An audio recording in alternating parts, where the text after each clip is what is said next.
பெண்ணாடம் அருகே தனியார் பள்ளி வாகனம் மோதியதில் தந்தை மகன் பரிதாபமாக உயிரிழந்தனர்.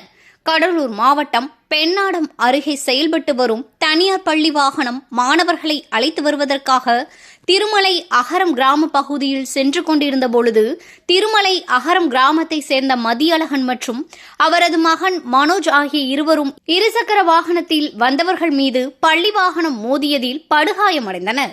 இந்த விபத்தில் பள்ளி வாகனமும் சாலையோர பள்ளத்தில் கவிழ்ந்து விபத்துக்குள்ளானது.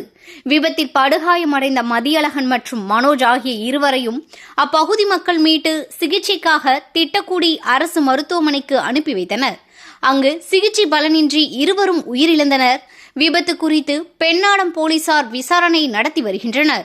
மேலும் பள்ளி வாகனத்தை ஓட்டி வந்த ஓட்டுநர் வேலு என்பவர் மதுபோதையில் இருந்ததாக கூறப்படுகிறது. ஓட்டுநர் மற்றும் பள்ளி நிர்வாகத்தின் மீது நடவடிக்கை எடுக்க வலியுறுத்தி உயிரிழந்தவர்களின் உறவினர்கள் மற்றும் கிராம மக்கள் தனியார் பள்ளியை முற்றுகையிட்டு போராட்டத்தில் ஈடுபட்டனர்.